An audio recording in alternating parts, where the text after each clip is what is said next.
following program is a collection of stooges talking about the happenings in the automotive detailing industry. It is meant to be comedic and informative. The opinions expressed on the show do not necessarily reflect the beliefs of their peers, their boss, or their ad partners. There may be some cuss words because that's how grown-ups talk in the real world. If you are a young, please seek permission before watching or listening any further.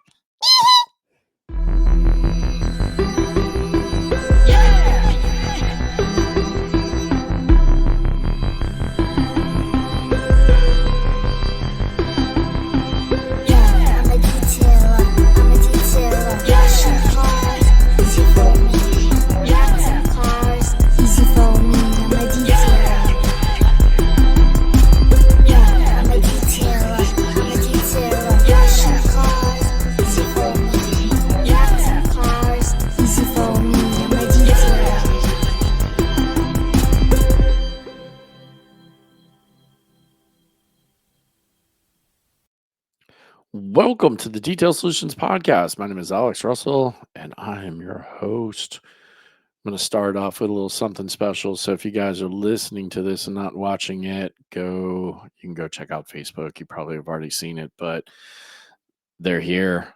The Red Delight wax with Noxie's stupid face on it, eating a donut. So the waxes are in super limited edition. Only made 50 pots. I got about 40 to sell because 10 of them were pretty much claimed already. And then on top of that, I got about another 8 sold. So did something pretty cool with it just to let you guys know. Obviously, Red Delight as he's eating a donut.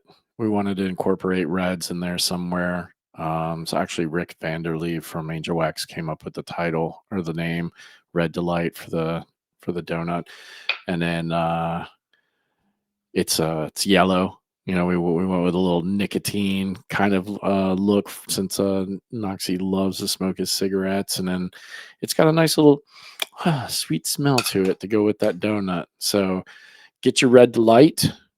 You can message me. They're $60 shipped anywhere inside the United States. Outside the US, just have to pay extra for shipping. I've already got one going to Sweden. So Vanhar, I believe that's how you say your name. Appreciate it, buddy. Thank you. So that's a wax. If you want it, hit me up. Let me know. Where you're not going to be able to find that wax is on the website. The detailsolutionspodcast.com has everything about the podcast that you need except for the wax, because that's a little difficult to do.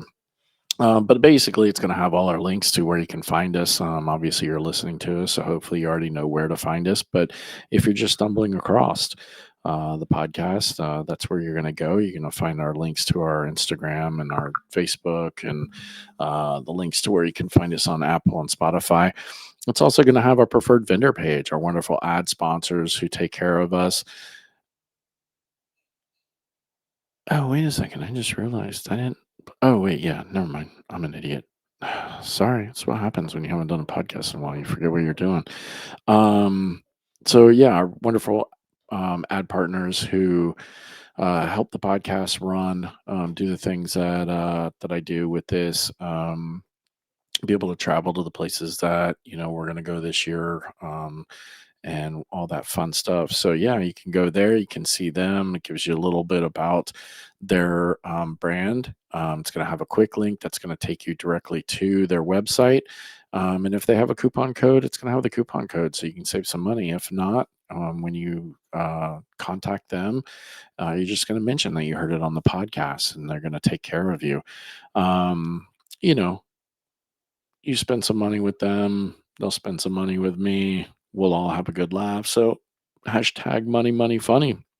And then we have the wonderful Drip Shop, where you can find the t-shirt merch, the Kong shirts, the logo shirt, the embroidered hat is all there. You can go check it out. And let's see, we're YouTube. Got the YouTube up and going again. I've got to catch up. I think I'm about 2 or 3 behind, but the new YouTube page is the Detail Solutions Podcast, and then the number 1. So usually on Wednesday nights when we do the What's on Your Minds, the live streams, it's live streamed to the YouTube. And then when I get a chance over this weekend, I'll probably go through and get some of the past couple episodes uploaded so you guys can watch it on YouTube. Also, the Detail Solutions Pod on TikTok. Please go like, share, follow, and subscribe us on there. Subscribe to us on there. That's where, yes, I have not done any lives yet. I just don't know what to say in a live, honestly.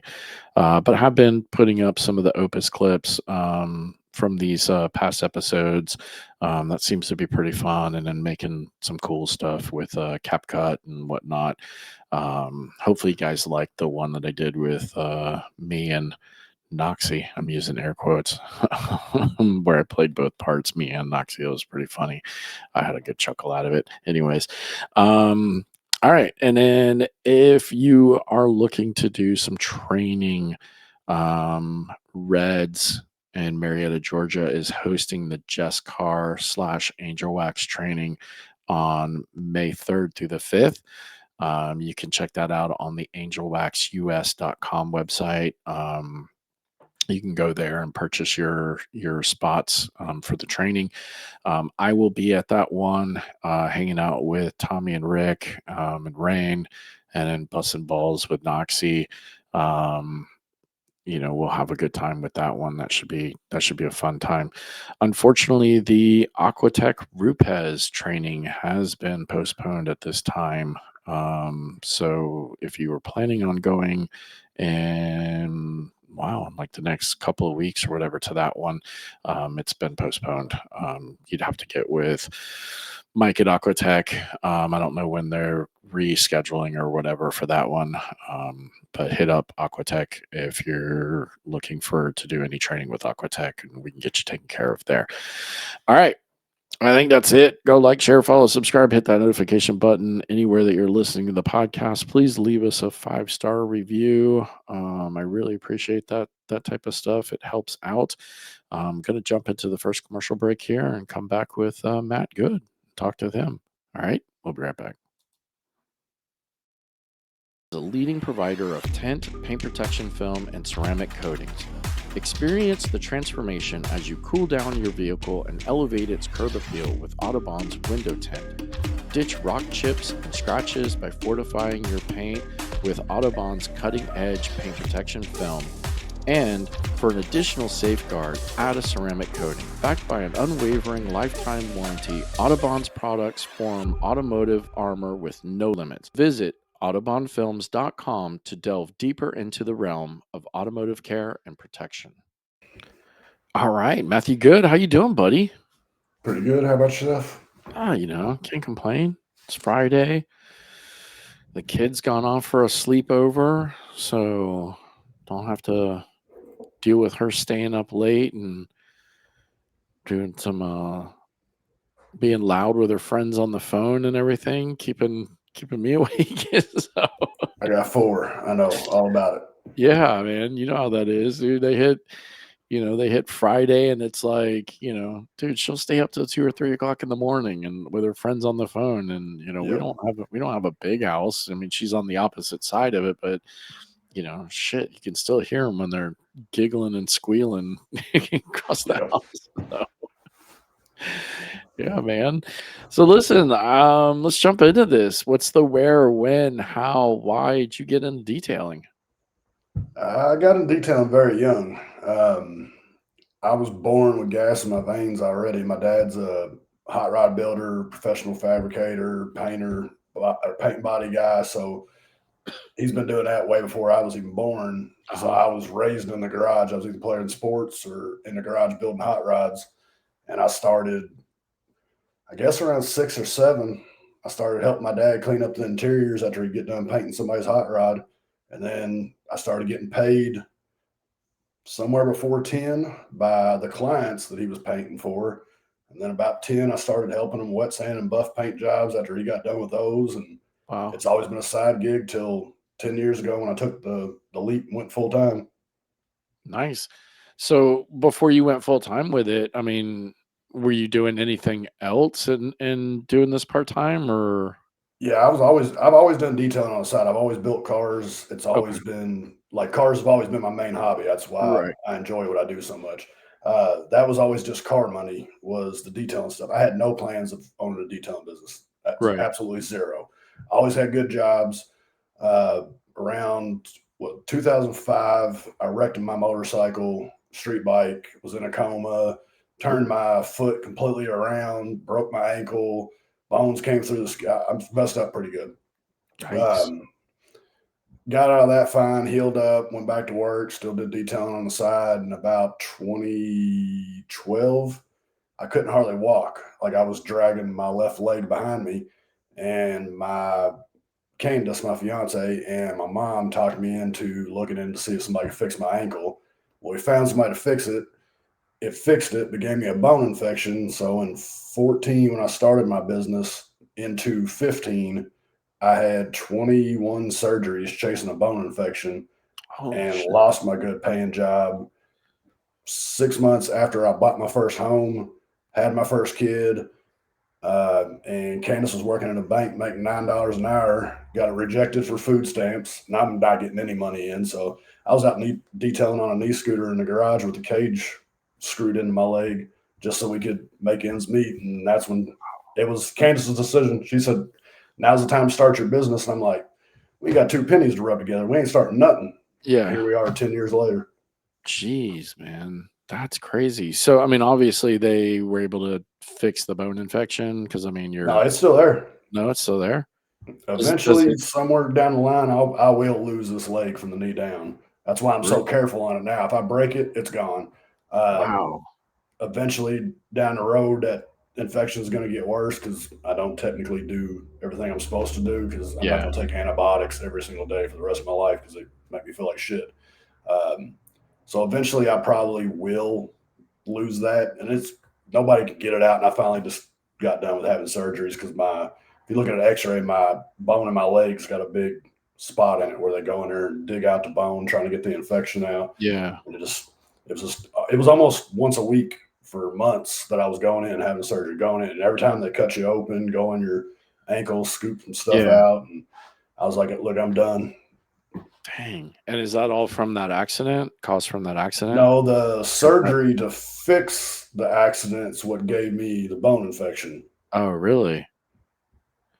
Yep. So, I mean, is there any way of like compensation for I think negligence or we're whatever? Or is it I like, think we're out of the time frame, and really, the, I didn't pay for it per se. The oh, okay. doctor kind of wrote it off because I refused to pay for it. After Oh, about 2 years of him sending collection letters, they just kind of wrote it off, and I was like, what? gotcha. It was an accident. At the end of the day, people make Yeah. we make accidents. We burn paint and shit. Yeah. Did it ruin my life for a little bit for about couple years, yeah. But you know, he did his job. He fixed my ankle. It's better than it's been in the last 15 years. Uh, a little bone infection that makes my ankle swell up every now and then. I can deal with it. Wow. That's crazy, man. Yeah. I mean, that's, dude, I don't know. More power to you, man. I mean, like to have to know that one day you're probably going to lose it. And like, yeah, I don't know, man. I would be like, They I told mean, me on the last surgery, he was like, "Is it out?" And I was like, "No." And they went in and did it. And he was like, "All right, well, it's not out yet, so you got a couple options." He said, "One, we can have another surgery. Two, we can take your leg, or three, you can take antibiotics for the rest of your life." And Candace was like, "Just let him take the leg." And I'm like, "No, this leg's been here for 30 something years. I'm yeah, keeping yeah, it." And I was like, "Just give me the antibiotics. I'm done." And she's like, I yeah, can't believe because she's been in nursing school and she understands all this stuff more than I do. I'm like, yeah. "I'm fine, babe. Give me some antibiotics. I'm ready to roll. Let's go detail a car." Yeah, no, dude, that's I mean, dude, that's crazy. But hey, I mean, it doesn't seem to slow you down. I mean, you seem like you've been rocking and rolling and Not whatever one for bit, really. yeah. No, dude, that's awesome, man. So yeah, so I mean, when she, so she's like, start your business and you're like, "Oh shit, we ain't got no money." So like I mean, how literally does no that money. like so how does that go? Like how do you I mean, because I mean, I know everybody always kind of sits down and goes like, yeah, it's like I made the decision to do it, but there's always more talking and more thinking before you just automatically like, yeah, I'm gonna start my business. So There like, how really does with that? mine, there wasn't much thinking to it because I didn't have no other options. I couldn't be. I was still having surgery, so I couldn't be released from work. Gotcha. Like I said, we just had a baby. We just bought a house 6 months earlier. Bills are due, stacking up. I had no other options. It was either start my business, and I did everything online myself because I couldn't afford to pay a lawyer. I couldn't afford Yeah. to do none of that stuff. So I did everything online myself, got it up and running, started on the knee scooter, started in the garage of my house until the HOA got pissed because there was cars everywhere. Because we lived on the last street in the neighborhood, and there was a dead end on the house next to me to the left, and Okay. then my driveway, and then the side yard. And I'd have both the driveway, the side yard, and the dead end full of cars. And he's like, "No, you can't do that." So then my first shop, I got, I borrowed $1,000 from a buddy, and I sold a gun to get the first and last month's rent to get in there. And luckily, it was a month by month lease, Oh, so okay. Yeah. that was, I was like, perfect. If I don't make it, I don't owe you for the Yeah. full year or whatever. Yeah. Got in there, was in there for about 6 years, and that was probably the roughest 6 years of my life starting a business. That's why I got gray hair. Dude, I mean, listen, I think I'm in my 8th year now, and I'm not saying it's any easier, but dude, you're absolutely right. I mean, I feel like that first, 5 to 7 years was the It's toughest. rough. The first 3 was really tough, Yeah, but by then I had started, getting some momentum and some returning clients and word of mouth that it was getting a little easier, but still, you're right. Like, all the way up to like year 6 and 7, it's, you're still, tough. And I forget who I heard. I can't remember if it was Rennie. It might have been Rennie, but I remember hearing, I think it was Rennie saying that, that first 3 to 5 years is the make or break, like yep. if you can kind of get to that, then you should at least, hopefully be able to keep on rolling. So yeah, I can This definitely agree with you there. July we celebrate 10 years in Nice, man. business. Congrats. Um, so when you started it, in your house and everything like that, did you already have like any clientele from the car stuff or whatever to kind of help Yeah, you? Yeah. I've I've always had good word of mouth just because, like, I kind of started it riding, although not riding my dad's coattails, but kind of riding my dad's coattails because Yeah. at that time, hot rodders they're all DIY guys. They're not gonna, Right. now they pay people, but when they're, they built all their own cars, they're not gonna pay some kid at the time to Yeah. detail their cars. So everybody knew my track record around here. Louisville's big, but not huge. So everybody knew my track record of my dad's. It's the same way. My apple didn't fall from my dad's tree. We're still connected. So Yeah. like my dad's the same as me. He does phenomenal work. You can't find anybody that'll say anything outside of that, except for my dad's an asshole. And it's the same thing with me. Um, same thing around here at least.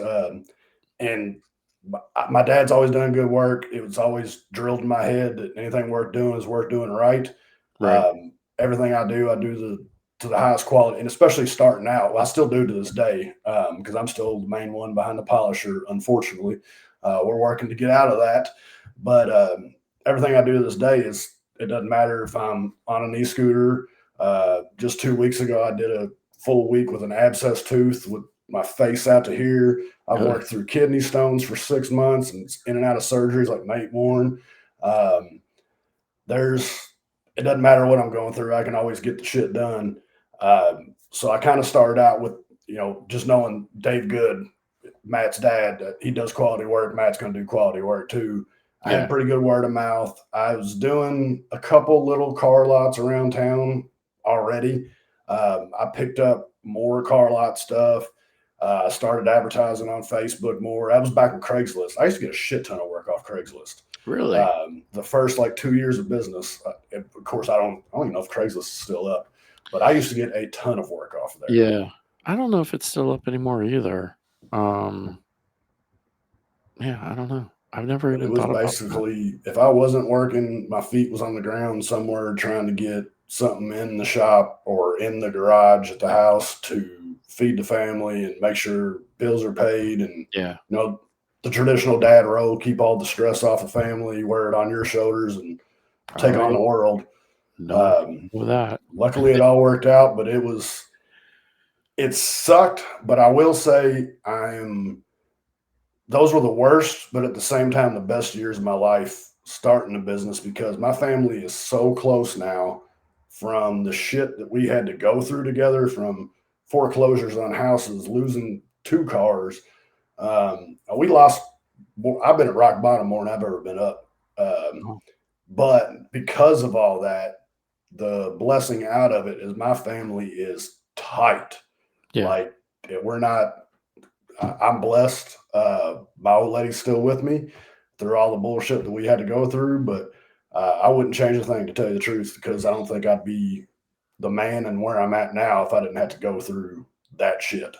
Right, right. Well, that's kind of what they say, right? Like those hardships, you kind of go one or two directions, right? Like it's going to Mm-hmm. completely rip you apart, or you're going to bond together and do everything that you can to support each other to make it through it. So, dude, that's awesome that you guys did that, cuz like I said, those first 3 years, man, like, I thought for sure Michelle was gonna kick my ass to the curb a couple of Yeah, times because, yeah, like, you don't have work and you're just sitting around and you're trying to figure out, how do you get work? And meanwhile, she's going to a job and, she's just more mad that I was, at home. I mean, even though I was kind of carrying my weight at the house, doing stuff around the house that she wouldn't have to do, but still, like, so, but yeah, I mean, I feel kind of the same way, like we've made it through now, I mean, we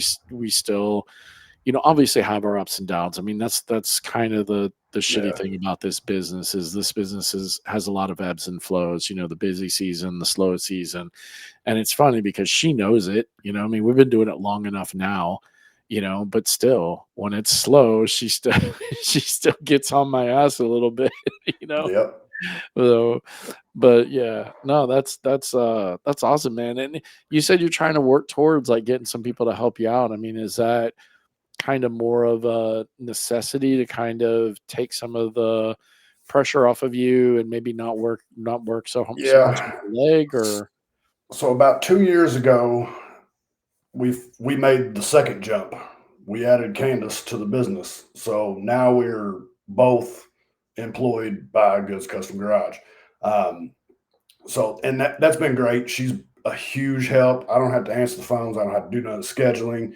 I don't have to track the leads. I don't have to do none of that stuff. right, When she came in, I made a position for her because we kind of got away from doing just regular detailing organically, because I just wouldn't show it the little bit that we did do. Um, I had it completely gone. I'm like, yes, finally, no more detailing. We can do paint corrections, coatings, and PPF only. We're good. Well, she was with a marketing agency and then got laid off. So I was like, well, come to work. So she started doing interiors and detailing, and she is phenomenal. Like, way better. And I've been doing it for 30 more years than her. Well, we rewind. So 2 years ago, we lost a guy that had been with us for like 7.5 years, just okay, out of nowhere, just left us, decided to start his own detail business. Well, Candace technically maybe cleaned her cars a couple times up until then, just from watching me for, the 10 years before that we was together doing it. She had to jump in because I was just standing out there, in the middle of the floor, like, oh my God, I got all this stuff to do. Jason just left me. What am I going to do? And she's like, I'll get the details. And I'm like, you don't have details. She's like, well, train me. I said, at this point, I don't care. Just go get them, because if you get a bad name on that side and then we don't start doing details, I don't give a shit. Just get the job done and get it out of here. right, And she jumped in and she was phenomenal from the get go. And I'm like, all right, well, maybe this will work. and then she came on full time. Now she's doing paint corrections, coatings. Um, she's helped a lot with PPF as of recently, so I'm trying to get her more into doing that. Um, Actually, Tuesday, Barry Thiel's sending all the SB3 trainers up to Colorado, and we're going to Rupez's headquarters, and we're all getting paint correction and sanding training. Candace is coming along as well. So that'll be really good for her because she doesn't have the 30 something years experience that I do. She's good, but she Yeah. doesn't have the experience. So that's going to help her get the experience because she already helps me in my trainings anyways.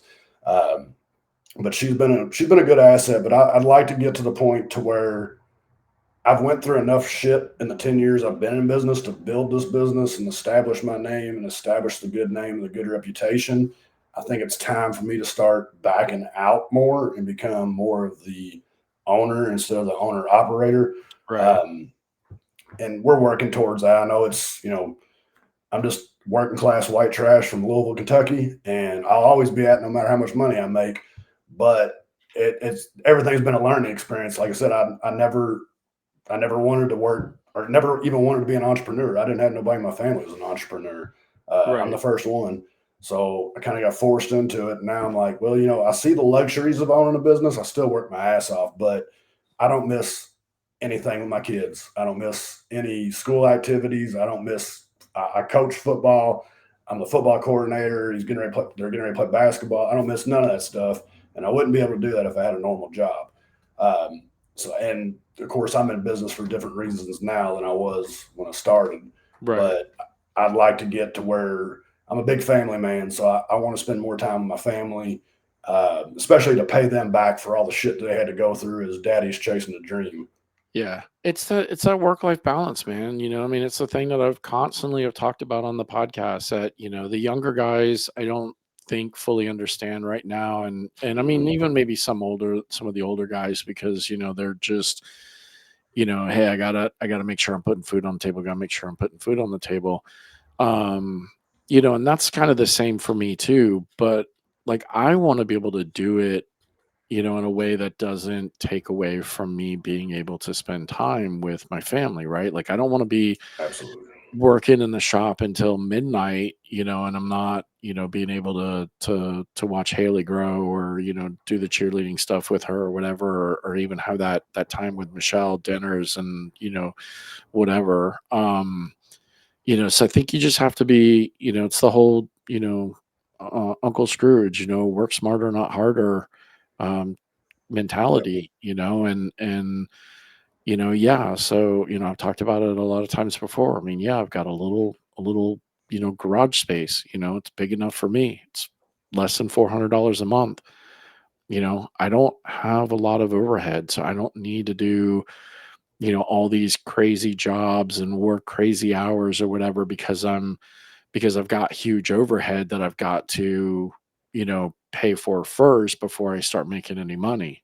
Yep. I can do, you know, I mean, Jesus Christ, I can do it. I can do an interior detail and my rent's paid for the month, like, and Yep. then, and that for the most part is one of the bigger expenses. Everything else is small stuff, insurance and phone and website and, whatever. I mean, that's all kind of small stuff. So no, I congratulate you for that, man, because I think that is, a key component in probably what's kept your family together, through everything is the I fact that think it's a that you still were there, you still made time on top of doing the work and everything.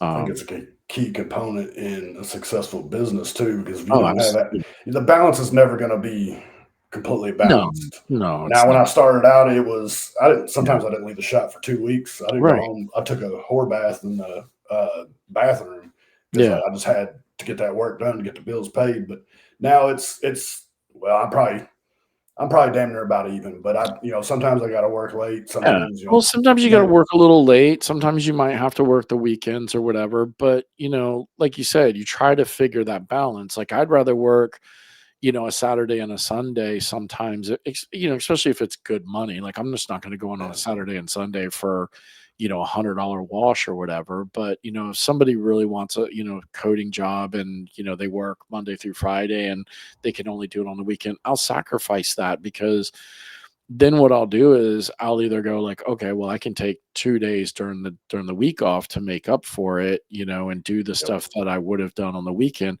Or I can still book stuff during the week, but what I'll do is I'll schedule stuff that I can do in the morning and then I'm done by the time, Haley's out of school. So I'm going to pick her up from school and then I can take her home and, do stuff around the house, take her to cheer and everything. So yeah, I mean, there's definitely you gotta figure it out. I mean, sometimes you might work 7 days a week, but are you working 7 full days? No. Yeah. You're probably working, you know, 2 or 3 full days and the rest of them are half days or whatever. So, but listen, let's jump into a commercial break real quick and we'll come back and finish this up. Right back. Okay. Knows what a detailer wants. Aquatech is a company founded by detailers for detailers.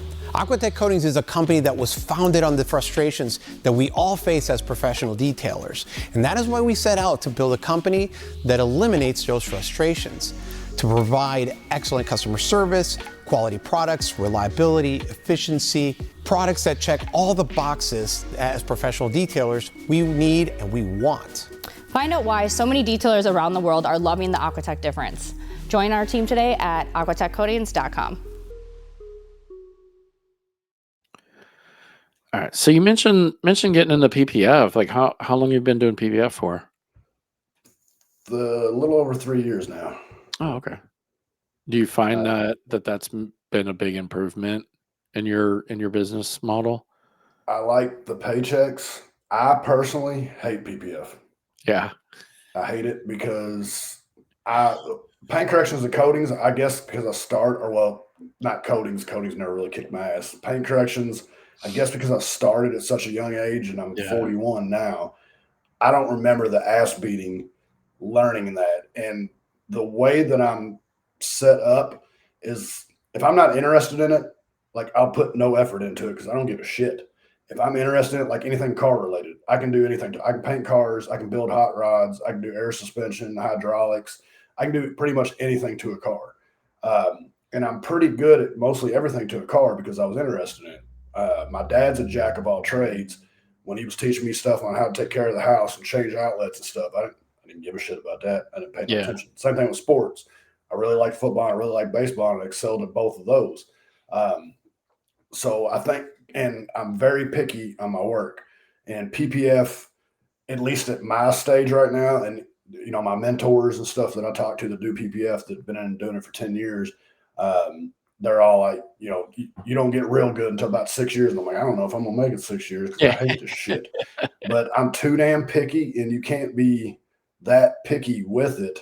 You're Yeah. gonna have a defect here or there, but Yeah. I'm not as bad now as I was. But I'd start out and I'd have like one little itty bitty speck that I probably could have got out of a hood or something, but I'd rip that whole damn hood off and start over again until I got it perfect. And I started looking at all the numbers, and I'm like, oh my God, I'm Yeah. making money, but I'm not making that much Yeah. money with the stuff I'm tearing off. And it's a big learning curve. And It is the guy who taught me, he told me the biggest hurdle that I'm going to have overcoming, or the biggest hurdle I'm going to have to overcome, is turning off my detail brain.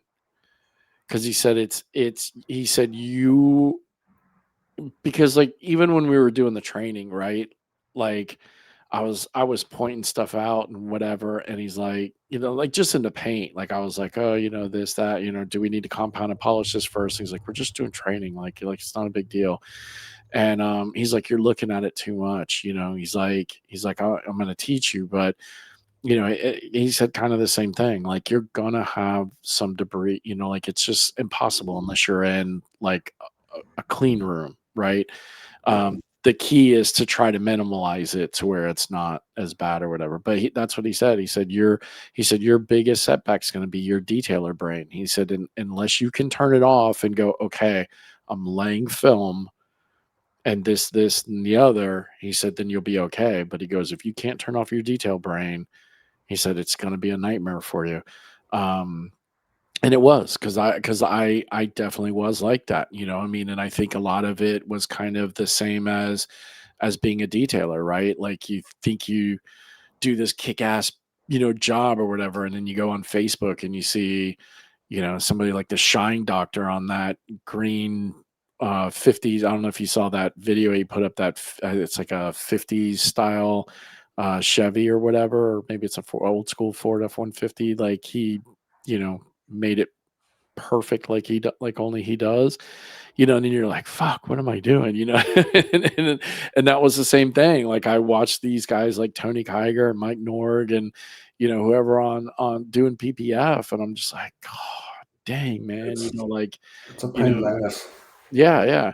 And then on top of that, like I just, dude, I got too much anxiety over the plotting. I hated reading because I was always afraid that I was gonna tear the film or something. And I so wasted like, more film plotting and setting up the plotter when I first yeah, started than I yep, did when I was pulling off.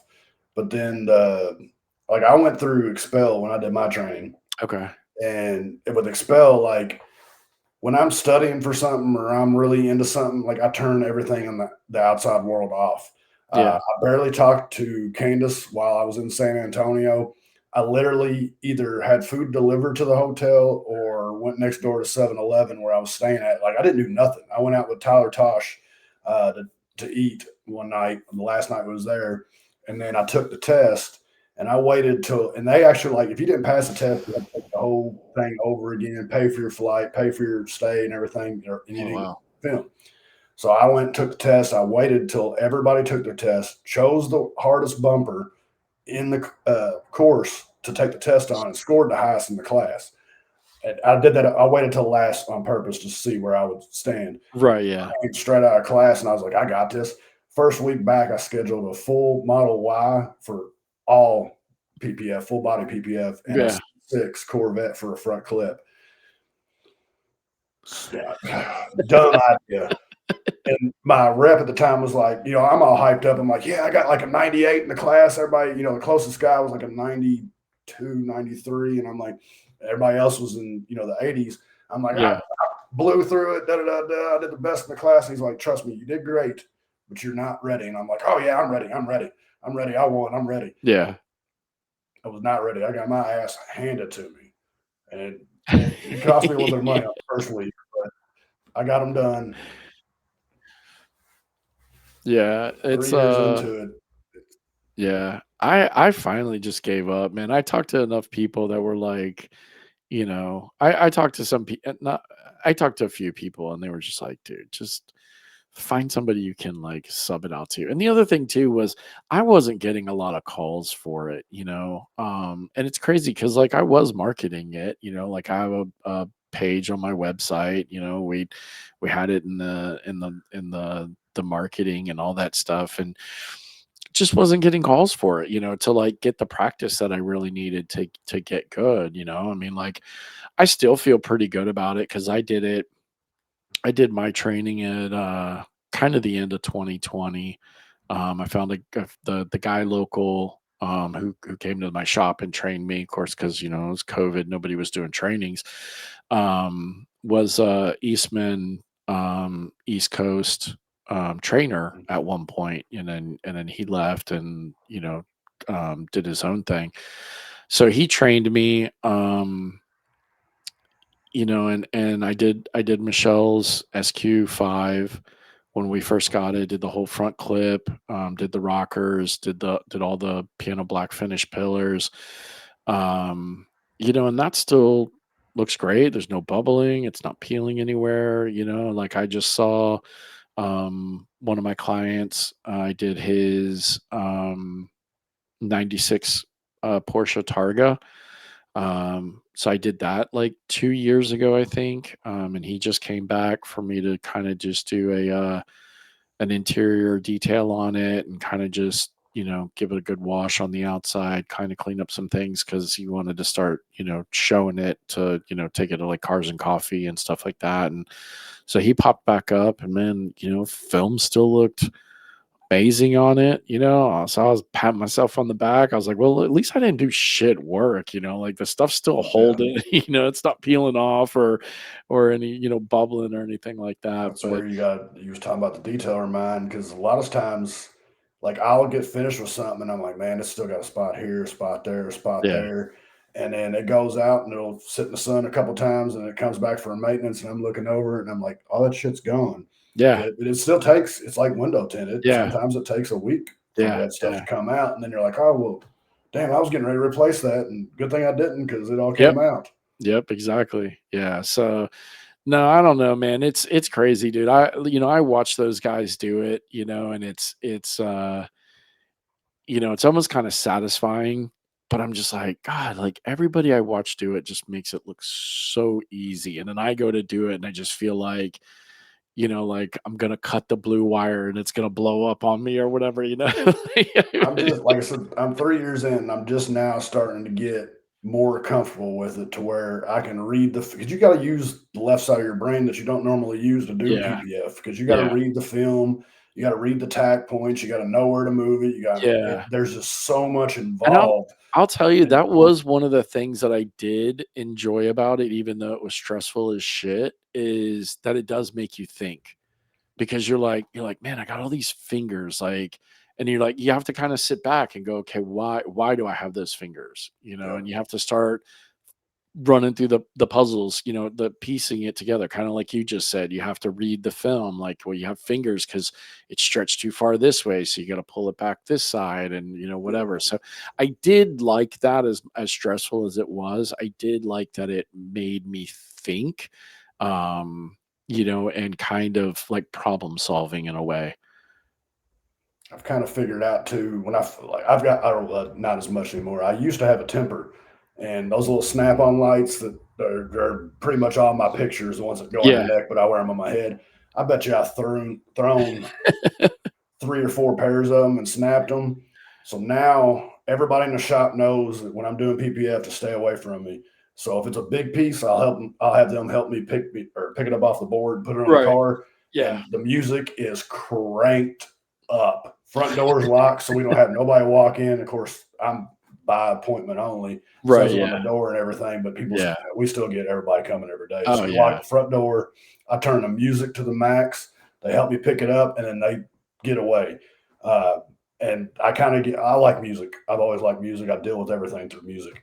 So I kind of get in the flow with music, and then I can concentrate on the panel yeah. and read where it's going and what I need to do with it and everything. But it's literally like I feel like I don't use that side of my brain until I'm doing PPF. Right. Yeah, no, because I mean, sometimes you don't need it with paint correction. I mean, That's like a muscle memory for me. I've been yeah, doing I that mean, so it's long. yeah, you pretty much know which pad, which compound you're gonna go with. You kind of know, like, all right, I'll give it a couple of up and downs and back and forths and see. No, I need to go a little bit more. Yep, that was perfect, and then you could just buzz around the rest of the car. Yeah. Um, but yeah, that's where yeah, I'm with you on that one. You definitely are using a different mindset when you're doing PPF versus when you're doing paint correction. Yeah. Um, oh yeah, but yeah, I'm not doing it anymore. Part of me, part of me is kind of like, maybe one day, but Those I'm a paychecks are nice though once you start getting it down. They are. And that's the whole reason why I wanted to do it in the beginning, was because I did have a guy that I would sub it out to, um, and really it was a shitty deal on my part. I was just doing it because it was convenience for the client, and so I wouldn't lose the coding job, because I mean, he was charging full price and like wasn't really giving me anything of the deal. Um, but like I would look at it and I'd be like, this guy's getting 2 grand and he's coming to my shop and spending a day and a half in my shop, eating up my time and everything. I'm not getting anything out of it. He's not, he's not really offering me anything out of it. And I'm not one of those types of people where I'm like, hey man, give me some money or else, kind of thing. I'm Yeah. just, again, like I said, for me, it was more of a convenience. The client's like, because I didn't want them to go somewhere else that they get the PPF done, and then that person be like, "Oh yeah, I'll ceramic coat it for you," and then I lose the ceramic coating job, right? So I was looking at it as like, well, at least I'm getting my $2,000 to 2,500, even though he's not kicking me back anything. But that's kind of where I looked at it. I was like, Jesus, I could be getting $5,000 off this car instead of just 2,500. Yep. But then again, the mental stress of it was, I was like, fuck that $2,500. Let somebody else do it. Like, I'll just stick to my I code. started out pretty much the same way. I had a guy that I was subbing to, and he was great at it, but I was basically bringing the car in. If we was doing a front clip, I'd wash, decon it, get it all ready, paint correct the front clip, get it ready for him. And his shop wasn't too far from mine, so I would take the client's car to his shop. And of course, Okay. they knew that everything was going on. Now I don't Yeah. drive client cars at all, except for Yeah. inside and outside the shop. But I would take him the car. He'd have it for 2-3 days or whatever. Bring it back. I'd paint correct the rest of it, coat the rest of it, and then I was only making $200 to $500 a car. And I'm like, man, this. And then my one of my big mentors is real big in PPF, and that's mainly all he does anymore is PPF. And he was like, man, you need to take that jump. And I'm like, no, man, he does good work. Same thing as you. I don't want to miss this job because Yeah. I don't want to do PPF.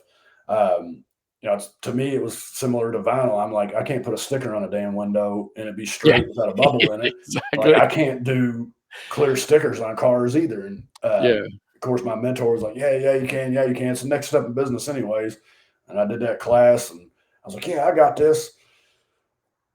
Here comes the next 2 years, get my ass. It probably would have been not as bad, but I would do a job, get my ass kicked, take a couple weeks off, and I'm like, Candace, don't put any PPF on the schedule. I just want to bang out paint corrections and coatings. And Yeah. then I'd be like, all right, I'm ready. And then she put one in there, and I get my ass kicked again. And I take another month off. Now it got to, I'd say the last year and a half, I'm like, put all the PPFs together, like back to back to back to back to back, because I'm gonna make myself do them, and I'm gonna make myself get good at it, because that's the only way. Just doing it and taking a break, doing it and taking a break. I'm not gonna get good Yeah. at it, and I've Yeah. I've really gotten more comfortable and a whole lot better at it since I've been forcing myself. Like, oh, you Yeah. want front clip? Come on. Oh, you want a front car? Come on. Let's put them all together, Candace. And she's like, all right, you sure? And I'm like, yep, just do it. Yeah, and that's the thing everybody was telling me, they're like, dude, you got to just keep at it. You got to keep at it. You got to keep at it. And I was like, I understand that. But I was like, at the time, I was doing more corrections and codings than I was even having phone calls for PPF, right? So I was like, I'm not going to like turn down these $2,000 coding jobs, to get to even try to get a PPF job. Like, I wasn't really getting any. And they're like, and everybody was kind of like, yeah, you just got to make time, even if it's just working on your car, you got to take one day a week. And, even if it's just putting foam on a door on your car, just over and over and over and over and over and over again. I was like, but I can't, like, because it was, like I said, I mean, I did this in, the end of 2020. So 21, 22, we were all eating good at that time because everybody was spending money on their cars, because there still was no travel, there was no new cars being produced. So, everybody was putting money into their cars. So detailers were, eating at that point. And I was like, I'm not going to stop eating just, to try and do this. I'll figure it out. But yeah, I mean, that's the thing. So I think you're doing it right, that way, by just scheduling them all back to back to back, because then it keeps you just constantly getting better and honing that craft and getting it to where you're perfect. The other part that I couldn't get out of, and it's weird because like I know it, is because again, like you see these guys on social media that are just amazing at it, and I couldn't get over it's paint protection film, not paint perfection film, right? Because on Yep. social media it is paint perfection film. It's Yep. got to be perfect, it's got to be like you can't tell that it's there or whatever. And just like I feel like with paint, right, swirls and things like that, majority of clients don't see swirls like we do. They don't see that micro marring like we do, right? So if you don't do an absolute perfect job on film, they're not going to see it like we will, you know. Yeah. Yeah, you're going to get some that, have watched the videos or seen some really good, and they'll spot some stuff or whatever. But for the most part, and I just couldn't get over that. So yeah, it is what it is. So I hope I can get somebody in here to do it for me so I don't have to do it as much. But then again, it's, I've been buffing cars for so long, I got carpal tunnel so bad. It's easier on my hands. And really, once you start practicing, you start getting faster at it. Like I can do a front clip in 2 days, and then I usually schedule them for 3. So I let a day for it to dry out and then it yeah, goes versus, I could do paint corrections and coatings faster, but I usually schedule them 2 to 3 days per vehicle as well. But just continually doing it and cracking at it is what's helped. And if you tell me I can't do something, I'm gonna go do it anyway. So, Thomas Sanders is one of my mentors in Dothan, Alabama, one of my best friends. He knows how to work me and to get me to do stuff. And yeah, I'd call him almost before every single PPF job, for probably the first 2 years. Like, all right, I need a pep talk. What's the best way to go about this? What about this vent? Da, da, da, da. And he'd be like, all right, you need to stretch it here. You need to put it here, blah, blah, blah. And I forgot. Oh, it was an F-250 when the Super Duty F-250s came out with the Super Duty that's in the yep, hood. yep. Oh my God, that hood kicked my ass. Because you gotta get it all Yeah, down you in got there. to. Well, I did it's called a bulk hybrid, so it's got the Super Duty cut out, but the rest of it's just a big square. Okay. And then it's got so many of the dips and curves, and the hood's it's all over the place, and you got to be Yeah. fast to squeegee in it, and I wasn't ready for it. And it just kept on kicking my ass, kicking my ass, kicking my ass. And I called him up, and I'm like, dude, I cannot get this hood. I was like, I can't get it. The rest of the truck looks phenomenal. I can't get this hood. And he was like, well, call the customer up, tell him you can't do it. I said, that's absolutely not going to happen. I'm already, the truck's ready to be coated. Everything's put on it. That's PPF except for the hood. I can't get the hood. And he said, call him, tell him you can't do it. I said, hold on, I'm going to go do it. And I went out there and got the hood because he knows how to work me up and do it. I did the same thing on when the C8 Z06s first came out. Uh-huh. Had one of the first ones in the area, and it was the Z07 package with the carbon fiber winglets on the bumper. Well, Yep. they didn't have a pattern for that yet. And I called Thomas up, and I'm like, hey, man, what the hell do I do with this winglet on the side? He's like, you're going to have to push the film down in there and cut, or I hate cutting on cars. Yeah. I'm good at it now, but I hate cut. I still don't like to do it. And I'm like, you want me to cut on a $185,000 car? And he's like, yeah. And I'm like, no, I'm not going to do that. And it's black. And he was like, well, call the customer and tell him you can't do it. I said, fuck you, Thomas. And I got off the phone, went back there and did it on the first rip. And I called him back up and said, I got it. He's like, that's why I did that. But Nice. if some of my mentors, if it wouldn't be for them doing that stuff, I would have gave up PPF the first year. Yeah. It's stressful. Yeah, no, it definitely is. Well, listen, man, let's do our last commercial break and then we'll come back and we'll wrap this up. We'll be right back. All right. Your ultimate partner in automotive detailing. Elevate your detailing game with our premium microfiber towels and applicators, meticulously crafted for protection. Unleash the power of precision and achieve that showroom shine. Autofiber, where innovation meets immaculate finish. Upgrade your detailing experience today. Visit autofiber.com and use the code DSP for 10% off your order. The difference is in the details. All right, Matt. So this is the question time. So I've got these new questions I've been asking everybody, switching it up this year. So we're gonna make you think a little bit here. So the first one is the Groundhog Day question. You ever seen the movie Groundhog Day with Bill Murray, where he gets stuck in Groundhog Day, has to live it over and over and over and over again. So you're stuck in Groundhog Day. You're living the same day over and over and over and over again. So after you get past obviously wanting to kill yourself like he did, what's that thing that you would do with your time? Would you do, like he did, where he learned to play the piano, became an awesome piano player, go around helping little old ladies change their flat tire every day when they got their flat tire, or whatnot. What's your Groundhog Day look like? It would probably change up. I'd say if I'm living the same day over and over again, I'm obviously going to include my family first and foremost because that's always first. But I get a kick off helping. It gives me, like I said, I might be an asshole, but I got a heart of gold. But I like to help others, and by helping, it's more of I'm not really business mentoring when I help others. I'm more or less like I took every hard road to get to where I'm at now. I can help you avoid these hard roads. So I think I would probably enjoy getting around and if I'm doing the same shit every day, I'd visit different detail shops and help them however I could. And then family time, I'd probably take the family with me because obviously, like I said, we're going to Rupes next week, and wife's going with me. Nice. And I try to include my family as much as possible. Um, but I think I'd probably try to go around and help more people if I got an abundance of time where I'm doing the same thing every day.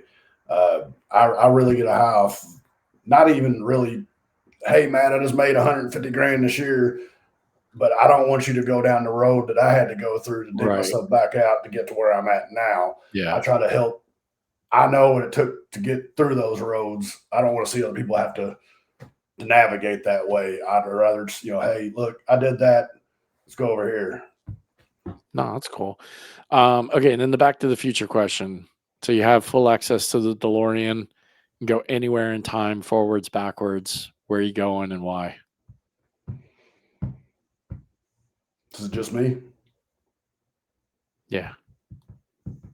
You're Marty in this in this scenario. Where are you gonna go? I would probably go back to talk to my grandma just to tell her and show her, where I've been, what I've done. My kids, she died before she had an opportunity to see my kids because I waited too late to have kids. Yeah. I'd say it either be my grandma or my grandpa, one of the two, just to show them that, hey, look, it was from about 14 to about 27, I wasn't worth a shit.